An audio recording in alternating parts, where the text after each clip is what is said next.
I always leave before the applause. It's easier not to fall in love with the people who clap for you.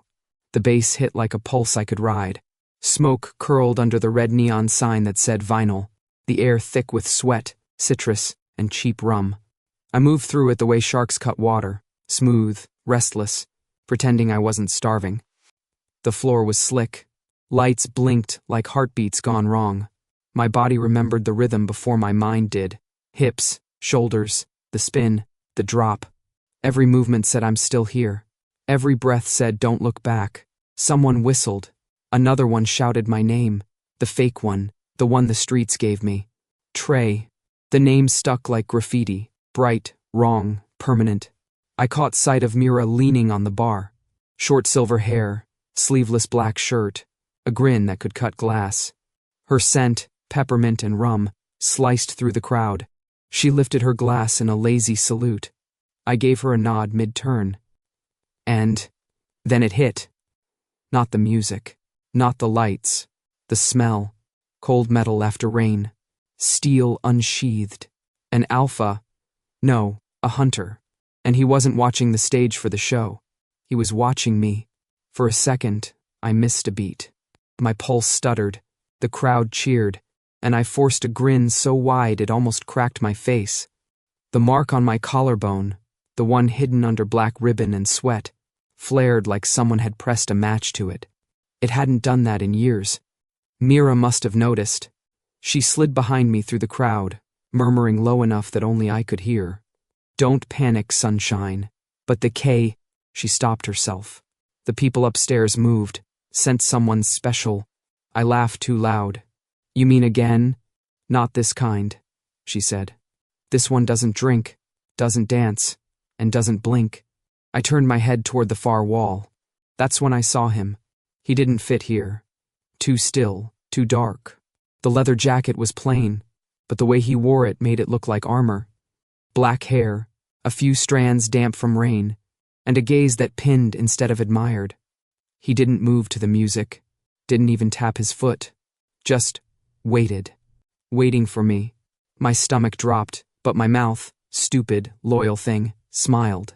Well, I whispered to Mira. Guess I should go say hi before he forgets how. Don't you? But I was already moving. He stood near the emergency exit. Ironic, really. The last man I should walk toward, guarding the only way out.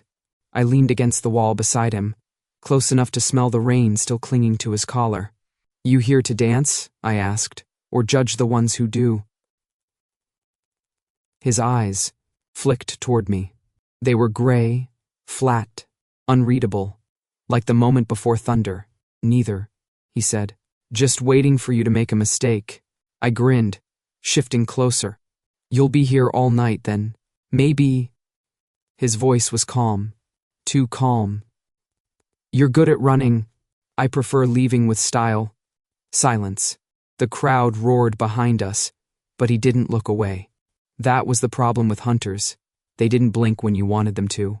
I tilted my head, pretending nonchalance while my heart kicked against my ribs. So, what's your name? Mystery man? Liam. Of course it would sound like a threat and a prayer in one breath. He didn't offer a handshake, and I didn't ask for one. I just smiled, because I'd already lost the first round the moment I'd looked him in the eyes. Mira found me again as I ducked backstage, sweat sliding down my spine. Tell me you didn't talk to him. Fine, I said. I didn't talk to him. She pinched the bridge of her nose. They sent a professional, Trey. Not some barroom bounty. He's licensed. I shrugged. So am I. In entertainment. You think this is funny? Only because, if I stop laughing, I'll throw up. She sighed, shoved a towel into my hands. Don't die in my club. Bad for business. Noted. I smirked. If anyone asks, I left through the door marked, not here. Mira groaned. You're an idiot. Talented one, I shot back, stepping into the alley. The air outside bit colder. The street smelled like rain and asphalt, my favorite kind of perfume. I glanced up. Liam hadn't followed. Not yet. But something told me he didn't need to. Hunters didn't chase. They cornered. The mark beneath my ribbon throbbed again, and for the first time in years, I felt the old pull, that phantom leash I'd cut the night I ran. Only this time, it wasn't the clan calling. It was him. I could almost hear his voice, low, steady, echoing the words I hadn't let myself think in forever. You can run, but I always bring them back. I exhaled a shaky laugh. We'll see, metal man. I've danced out of tighter corners. The city pulsed around me, headlights streaking, sirens humming, music still spilling from the club. I started walking, hands in my pockets, humming the same beat I'd danced to an hour ago. My heart, unfortunately, kept time with his eyes. Somewhere behind me, the door creaked open. I didn't have to turn to know. He wasn't chasing. He was standing there, just making sure every road I took would end up circling back to him. And maybe, just maybe, I wanted it to. There's a rhythm to running. 3 years of it, and I've learned every beat. The first lie, the second smile, the third door out. So why, tonight, did the music keep leading me back to him? I'd planned my little performance the moment Liam appeared. If the hunter wanted a show, I'd give him one he couldn't read. By the time the club filled again, I was already on stage, shirt half unzipped, body gleaming under blue lights. The bass rolled like thunder through my spine. My movements weren't dance anymore. They were bait. The crowd pressed closer, drunk on sound. My scent, smoke, adrenaline, the faint trace of citrus oil I rubbed on my throat, filled the air like perfume. I let my hips follow the rhythm, eyes scanning for him. He was easy to spot. Still as a photograph. Same place by the wall. Not watching the others. Watching me. Perfect. I smiled, sharp enough to draw blood, and spun low, brushing fingers through the light, pretending the entire number was for him. If I could make him feel something, anything, I'd win. But he didn't blink, didn't move, didn't even swallow, just stood there, hands in pockets, gaze cutting through the crowd like a silent dare. Damn. Cold as stone. Hunters didn't play. They waited for gravity to do their work. Backstage smelled like sweat and old wood polish. Cass was waiting, leaning against the mirror, same way he used to when I was 16 and too wild for the academy. Gray streaks now, lines at the corners of his mouth, but the same eyes, tired, kind, and terrifyingly sharp. So, he tossed me a towel, still dancing like you're trying to burn the floor off. It's cheaper than therapy. He chuckled. 3 years under a fake name, and that's what you came up with. I froze. You still remember that? Kid, you can change your name, but your rhythm's the same. I'd know it in a blackout. He said it softly. No accusation, just fact. 3 years, since I'd cut the ribbon, burned the mark into silence, and disappeared. Back when the clan's ritual went wrong and I walked out alive, a statistical error with a pulse. Cass lowered his voice. The hunter's not here for a bounty. He's here for cleanup. I laughed, too brittle to sound real. Relax. I've danced my way out of worse. He shook his head. Trey, you can't charm a bullet. Maybe not. But I could confuse the one pulling the trigger. Later, I found Mira sitting on the bar, boots on the counter, flipping through messages. Her expression wasn't good. Tell me something cheerful, I said, sliding next to her. If he catches you, she murmured, he'll hand you over. They don't want you back. They want control back. Semantics, I said. She looked up, eyes sharp as broken glass. You think I'm kidding? They can't have a defect walking around. You're proof their ritual failed. So now I'm a bad product? Her jaw tightened. You were always too expensive to be disposable. Until now, the air between us hummed. She reached out, brushed her thumb across my ribboned collar. It's starting to show again. I stepped back. Then I'll cover it better. Trey, don't, I cut in. You're my friend, not my warden. I left before she could stop me. The city was louder than the club. Horns, rain, sirens, life pretending not to be dangerous. The plan was simple, keep moving, keep unpredictable. But the universe loves irony, and I've always been its favorite joke. Halfway down a narrow alley, I felt it. The shift in the air, that click between breaths when you're no longer alone. He was behind me before I could turn. Still think running is a plan? His voice, low, calm, too close. I twisted, but he caught my wrist, spun me around, pressed me back against the brick wall. Not rough, just inevitable. You don't know how to run, he said. You only know how to dance. I tried to smirk, but my pulse betrayed me, jumping under his hand. So what now? I asked. You drag me home like good cargo? Home, he repeated quietly. That's not where they'll take you. For a second, the mask slipped. Something in his expression flickered, almost regret. And then, before I could read it, he leaned in and kissed me. Not gentle, not cruel, just a collision of everything I'd been avoiding. Heat, fear, the kind of connection that made the mark under my ribbon flare like a warning siren. My first instinct was to push him away. The second was to pull him closer. The third, the one that saved me, was to run. When he broke the kiss, I didn't wait. I slid out from under his arm, breathless, dizzy, every sense screaming. He didn't chase. He didn't need to. By the time I reached the next block, the rain had started. I ducked under a flickering streetlight, pressing my fingers to my lips like an idiot. They still burned where he'd touched me. Somewhere behind me, a door creaked open. I didn't look back this time. I should have felt victorious. Another escape, another night alive. But for the first time in years, the running felt wrong. Empty. Maybe it was the kiss. Maybe it was the way he hadn't drawn his weapon when he had the chance. Or maybe I was just tired of leaving beautifully. Either way, the city smelled different now. Like rain. Like steel. Like him. And that scared me more than any clan ever could. The city always smells different before dawn. Like it's holding its breath, waiting to see who'll survive the night. For 3 days, the game had changed. No more dance floors. No more spotlights. Just alleys, reflections, and the silent rhythm of someone following me. Only now, I could feel him coming. It started small, a pulse in the air before he appeared. Like static before a storm. The first time, I thought it was paranoia. The second time, coincidence. By the third, I stopped pretending. When he was near, the world shifted, colors bled sharper, sounds bent. The air itself trembled against my skin. My mark, the one hidden under the black ribbon, burned cold, not hot. A warning. The curse of freedom, Cass once called it.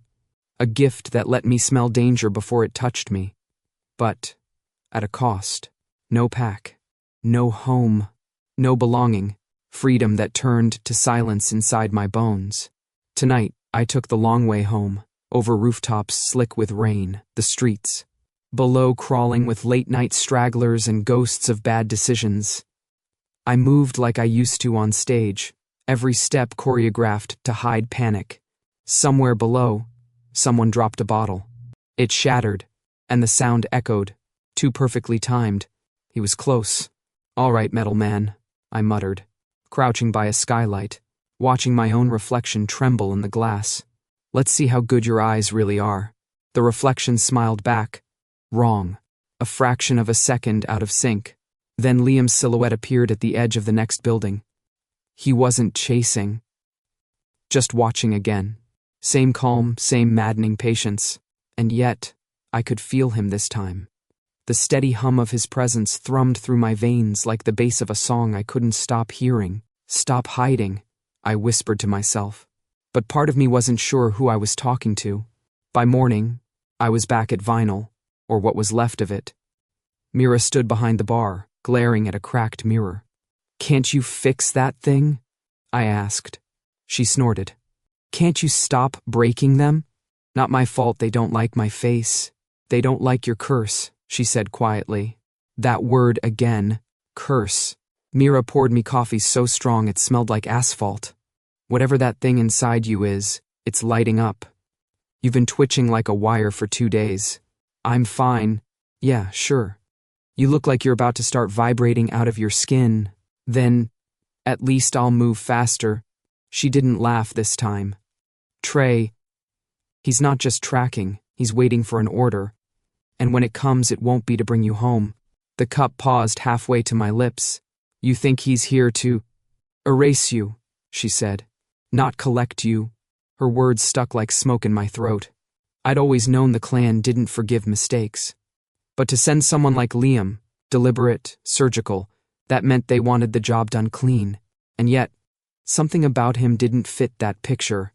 He'd had chances. He hadn't taken them. That night, I climbed to the roof again. Rain had stopped, leaving the city gleaming like glass. Neon signs flickered in puddles, blurring names into confessions.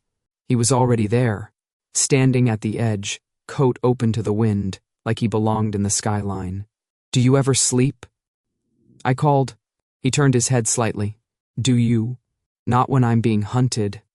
You make it sound like a sport, isn't it? I said, stepping closer. You follow, I run, we both get cardio. He didn't smile, but something in his eyes shifted. Not anger, not amusement. Just awareness. Why haven't you taken me yet? I asked, voice sharper than I meant. You've had the shot. Twice. His gaze lingered on me, steady. Because I'm not sure I want to give you back. That line. It shouldn't have meant anything. But the air changed. My pulse stumbled. The mark under my ribbon flared like a heartbeat that wasn't mine. I tried to laugh. Is that professional hesitation or a personal problem? Maybe both. He stepped closer.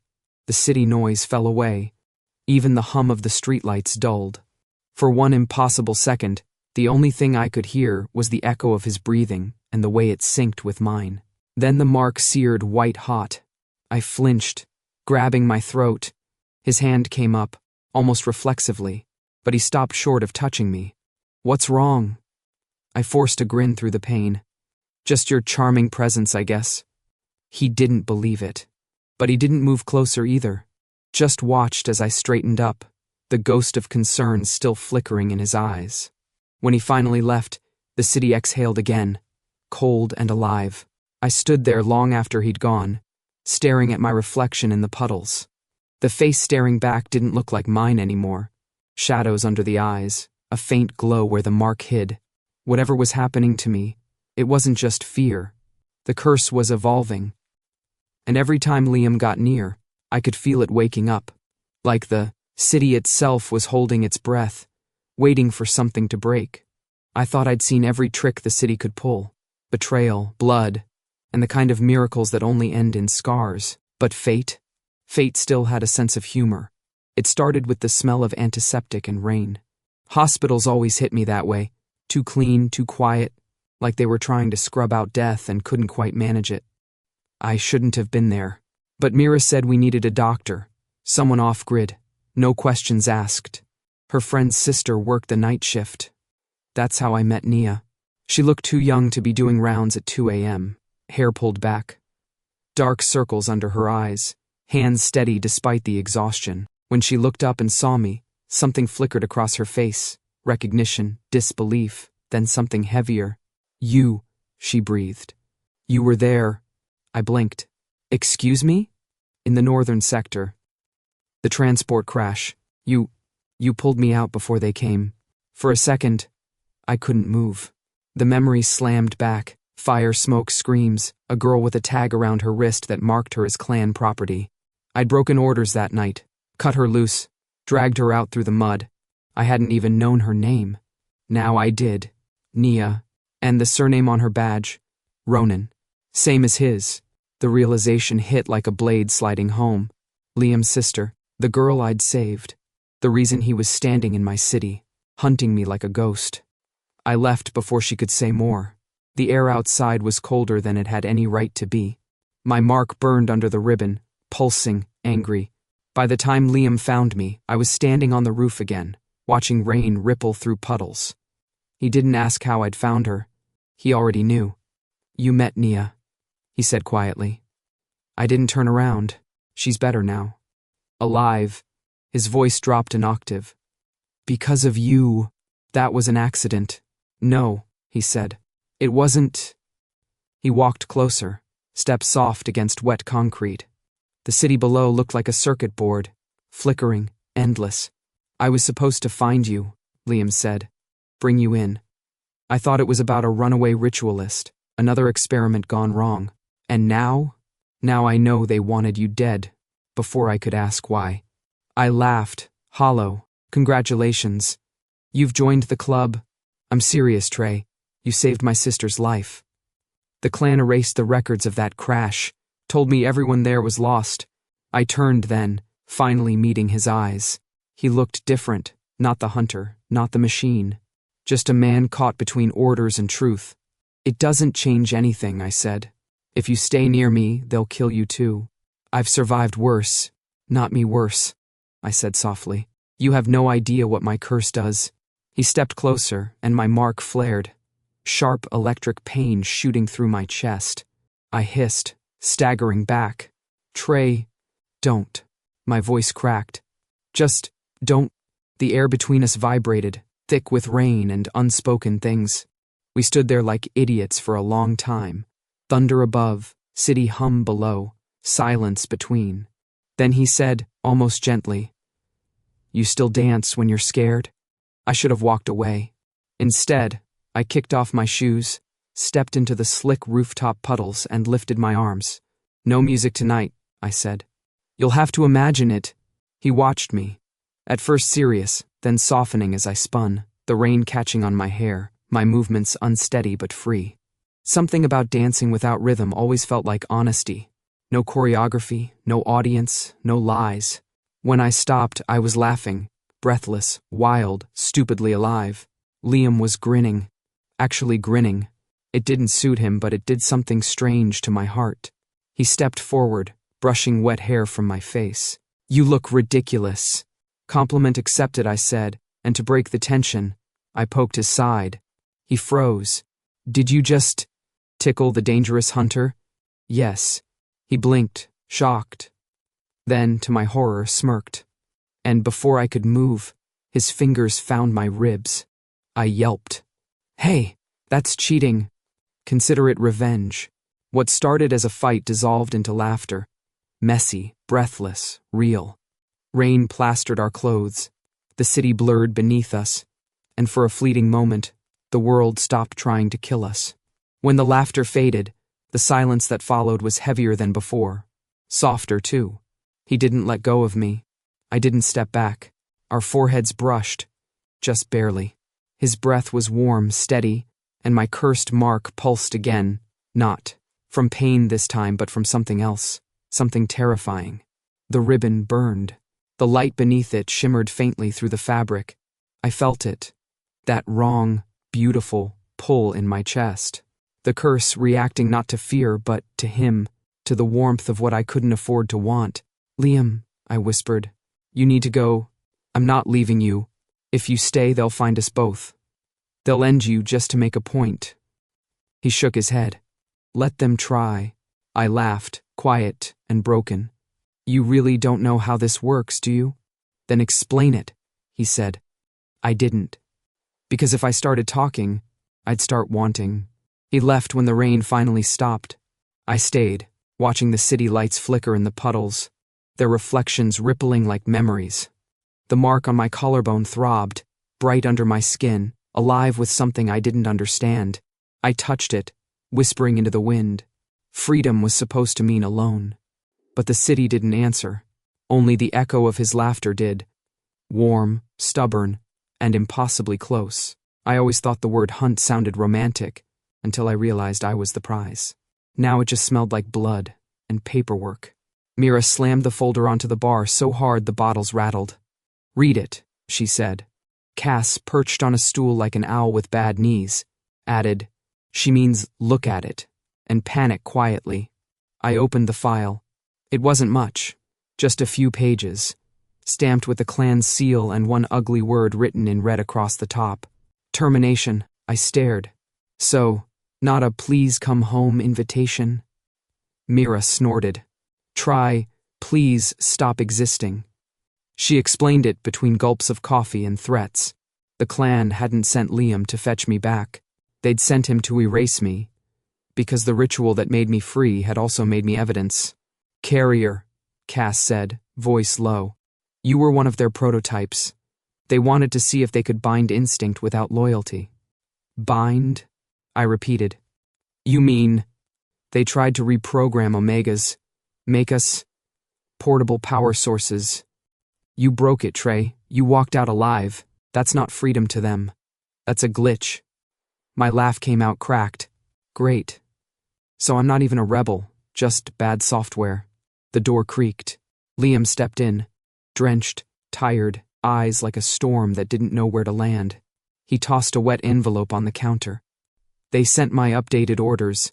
No one moved. Mira folded her arms.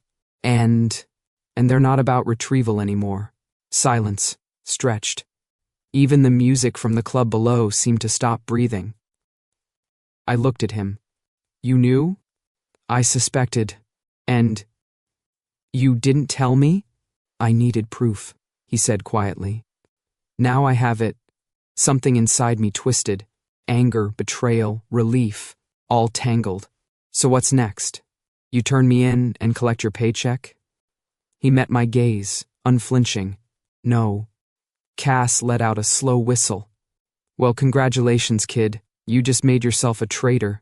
Liam's reply was calm. Then I'm in good company.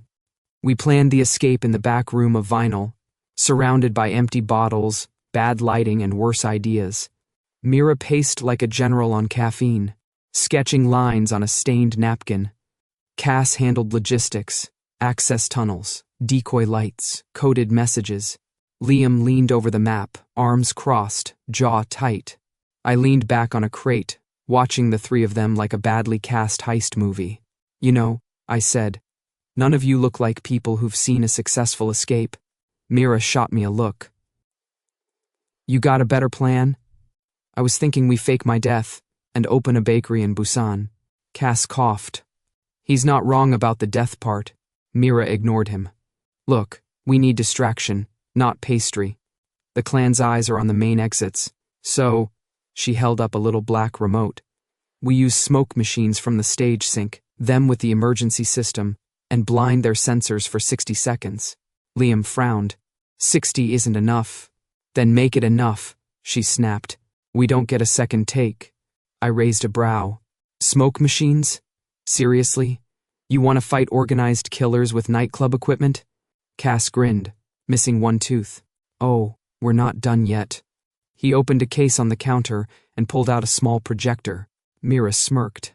And this, she pressed a button, is our secret weapon. The wall flickered, and a three-dimensional hologram of a cat appeared, blinking lazily.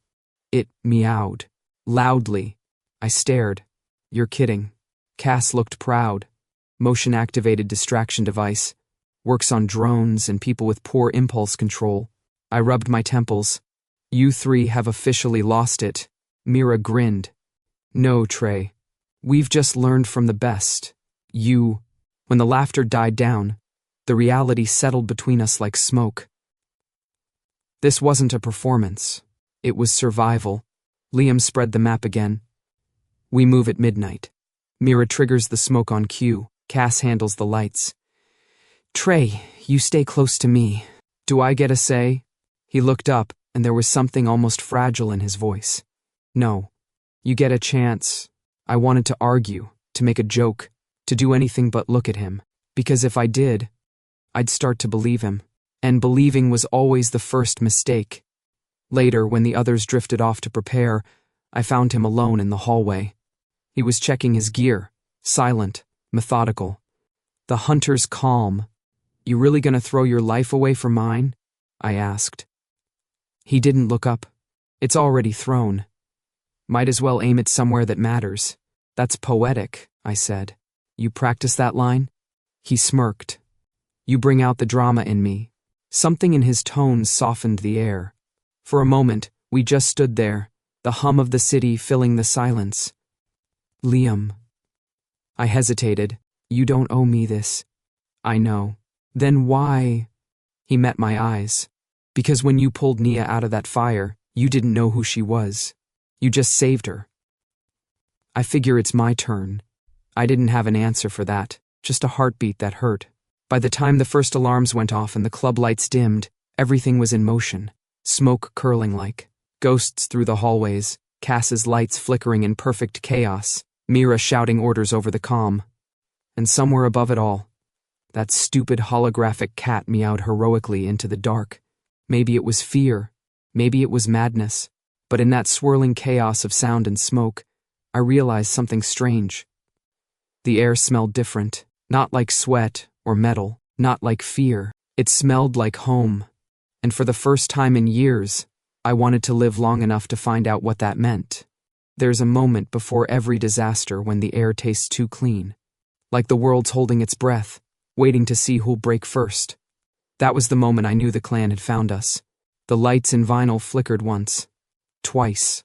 Then the smoke machines we'd planted for the escape test hissed to life on their own. Cass froze mid-sentence. Mira swore. Liam didn't even blink. He was already moving. "They're here," he said. "Positions." Outside, engines growled like hungry wolves. The first shot of light cut through the window, not a bullet but a scanner beam. They weren't killing yet. They were marking targets. I dropped to the floor as Mira flipped a switch on the wall. The entire club exploded into chaos. Strobes, laser beams, smoke curling like ghosts across the room. Reflections splintered across the mirrors, turning the space into a maze of light and shadows. I felt the pulse of my mark under the ribbon. Hot, wild. Something inside me woke up. "Don't," Cass hissed. "Trey, don't use it." But it was too late. I stepped out into the chaos and started to move. They say every dancer has their own language. Mine just happens to be dangerous. The clansmen burst through the doors, faceless, masked, weapons raised. But the lights were mine now. The rhythm was mine.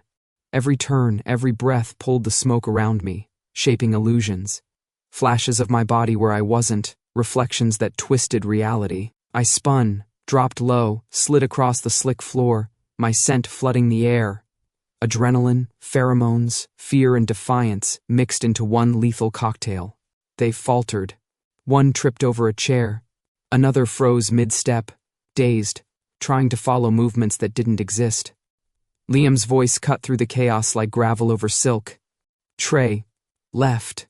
I pivoted just as one of them lunged, grabbing his arm and using his own momentum to throw him into the mirrored wall. The glass shattered, scattering light and blood in the same heartbeat. Behind me, Liam moved like precision, disarming, striking, never missing. The hunter was gone. What stood there was survival incarnate. Mira's voice echoed over the intercom. 40 seconds until backup. Move your pretty asses, people." Cass, bless him, hit the emergency lights. The club plunged into a single crimson hue, red and smoke and chaos. It was like dancing in the heart of a wound. We pushed toward the service corridor, but the clan's reinforcements were already coming through the side entrance. I glanced at Liam. He was bleeding, a deep gash along his arm, soaking his sleeve. "Keep going," he said, seeing my look. "Yeah, no. You're dripping on the floor." "That's evidence. Move, Trey." His tone left no room for argument. So I did the only thing I knew how to do. I danced. I threw myself into the rhythm of it, steps sharp, breath syncing with the hum of the emergency alarm. Every motion pulled the attacker's attention off Liam and onto me. They circled, thinking I was cornered. Perfect. The mark under my ribbon seared, and the air shifted. The same static that always warned me of danger now pulsed outward, bending light. My reflections split and multiplied in the mirrors, dozens of me moving at once. "Come on," I whispered to the copies. "Let's make it count." They moved with me, mirage and body blending.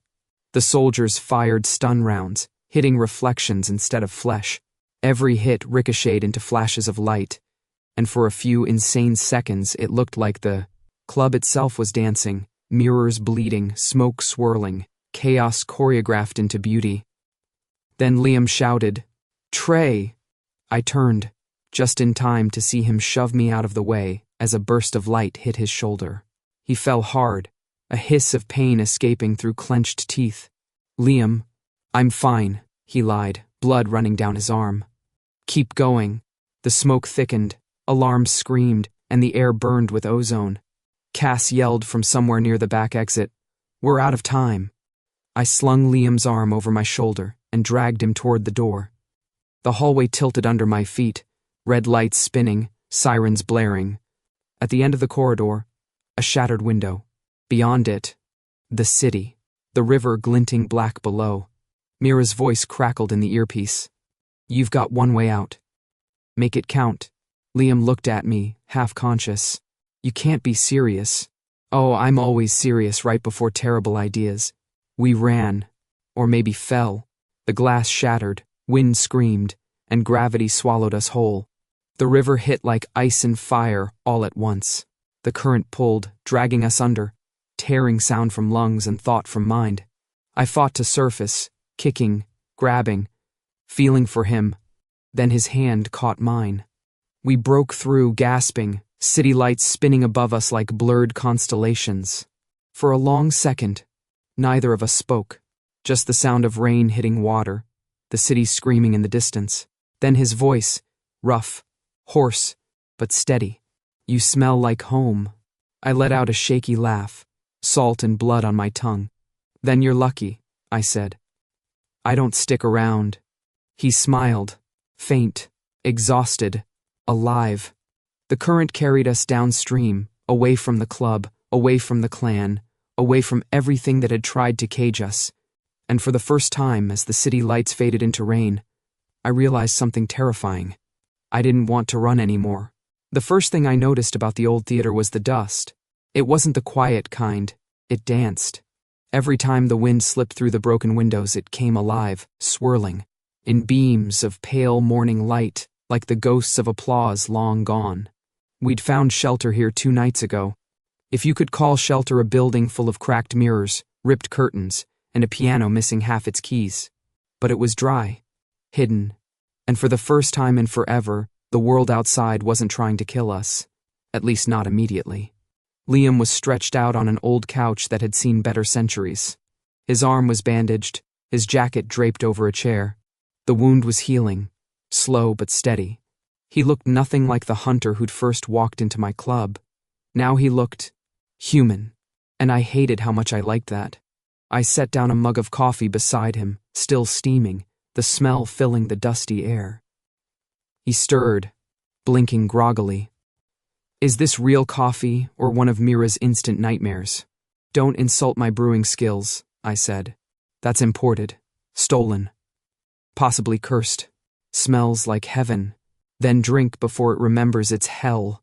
He chuckled. Quiet, rough, beautiful. The morning sunlight spilled through the curtains, catching on floating dust. I leaned against the windowsill, arms crossed, watching him sip. His hair was a mess, his shirt torn, but his eyes, they'd softened. "What?" he asked, noticing my stare. "Just thinking how weird it is to see you not glaring." He smirked. "Don't get used to it." "Oh, believe me, I won't." For a moment, we both just listened to the sounds outside.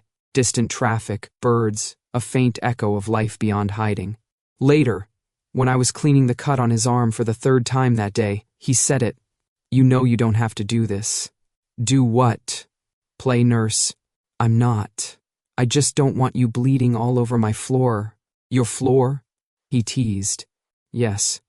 I claimed it by sheer volume of sarcasm. He smiled again, eyes half-lidded. "You could have left me, Trey." I tied the bandage tighter. "Yeah, well, you could have not gotten stabbed." "That's not an answer." "I know." The silence that followed wasn't awkward. It just was. Warm, heavy, real. By noon, he could stand. By evening, he was pacing, slow but stubborn. I caught him near the curtain wall, staring at the city through the cracks. "Don't even think about going out there," I said. "Just checking the view." "Your version of checking the view involves getting shot at." He turned toward me, smiling faintly. "You really think I can't take care of myself? I think you nearly bled out in my arms 2 days ago." "Technically, it was a river." "Technically," I shot back, "you're still an idiot." He laughed, and I hated how much it made the room feel alive. That night, we made coffee again, weaker this time. The power lines hummed faintly, some miracle of old wiring keeping the place half-lit. We sat on the floor, backs to the wall, sharing one blanket that smelled like dust and detergent from another century. He was the first to break the silence. "You know you snore," he said. I blinked. "Excuse me?" "You snore, loud, like a small angry animal." "You're alive," I replied flatly. "Be grateful I breathe at all." He grinned. "Can't argue with that. You could try. I'd lose." "Correct." We both laughed, the easy kind, the one that makes your ribs ache.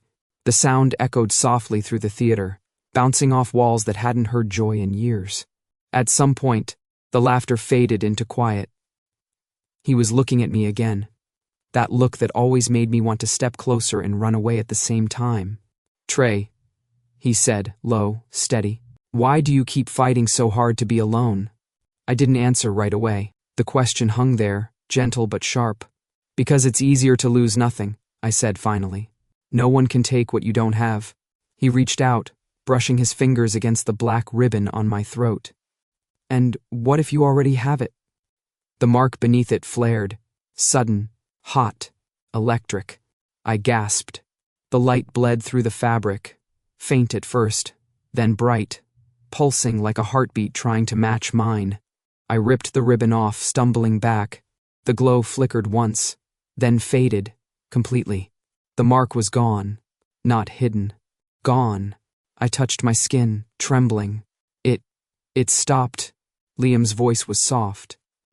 "Maybe it was never a curse." "Then what was it?" He smiled, tired, honest, a promise. "One you finally kept." I swallowed hard, my throat tight. "You always have to sound poetic when I'm having a crisis?" "It's a gift." I laughed, because crying felt too dangerous. We didn't make confessions that night. There were no dramatic speeches, no declarations under moonlight. Just a quiet truth between breaths, the kind you don't need to name. I leaned my head against his shoulder. He didn't move away. Outside, the city hummed, restless, alive. The air smelled of coffee and rain. And something new, something that felt suspiciously like peace. They say cities don't heal. They just build over the scars. But sometimes, if you walk the streets after rain, you can still smell the past. And it smells almost clean. Months passed. The clan was gone, dismantled, disarmed, and dragged into the daylight. Turns out, once you take away the fear, even monsters start looking like paperwork. The city came back to life slowly. The clubs reopened, the lights returned, the music found its heartbeat again. And me? I started dancing under my own name. No more masks. No aliases. No pretending to be someone who could disappear at will. The flyers just said, "Trey, live, one night only." But somehow, every night became another one night only. The crowd didn't know my story, and I liked it that way. They just knew I danced like someone who'd been gone too long. Maybe that was enough. Cass, the old beta, opened a dance school in what used to be an abandoned warehouse. It was loud, messy, chaotic. He called it the Floor Project. For kids with nowhere else to go. "You'd like it," he told me once, laughing as a group of children tried to copy his footwork and nearly demolish the mirrors. "They move like you. No discipline, all heart." "Sounds about right," I said. He winked. "Freedom smells better than obedience anyway." Mira, of course, went legit. Her new club, the Velvet Line, had all the charm of vinyl, but none of the cops. She called it a sanctuary with good sound. Last time I visited, she handed me a drink and said, "Don't screw this one up, Trey. You're city famous now. Be insufferable responsibly." I toasted to that, because somehow, against all odds, we were all still here. And Liam stayed. He never said he would. He just didn't leave. Some nights I'd find him fixing the leaky roof of the studio, or feeding stray cats on the balcony like some ex-military saint. He still had the same jacket, though it fit him differently now. Softer, lived in. The scar on his shoulder had faded to a pale line, the same color, as the dawn light that filtered through the curtains each morning. That old theater, our hideout, had become our home. The city outside hummed with new life, and the rain still fell sometimes, steady and forgiving. When it did, We'd sit by the window, listening to it. It always smelled the same. Wet pavement, dust, coffee, memory, freedom. One evening after rehearsal, we stood in the middle of the studio, music still playing softly through the speakers. The windows were fogged, the air warm, the rain tapping on the roof like a heartbeat. Liam crossed the floor, stopping just in front of me. He had that look again, calm, unreadable, but gentler than it used to be. Back on stage, he said. How does it feel? Terrifying, I admitted. Perfect. He nodded, gaze soft. You always did like terrifying things. I smiled. You included. He chuckled under his breath. That rare, low sound that still managed to short-circuit my heart every time. For a while, we just stood there, listening to the city breathing outside. Then I asked, quietly, what if they come for me again? He didn't even hesitate. I'll make you come back again. I laughed, low, real, a sound that belonged to this life, not the one I ran from. Then I hope you still love the smell of the street. He reached out, brushing his thumb against my jaw, eyes reflecting the dim amber light. Always, he said. That's how I'll find you. Outside, thunder rolled, distant, harmless. The rain eased, leaving the city glistening, alive. I stepped closer, leaned my forehead against his, and breathed in the scent. That had followed me through every chase, every loss, every storm.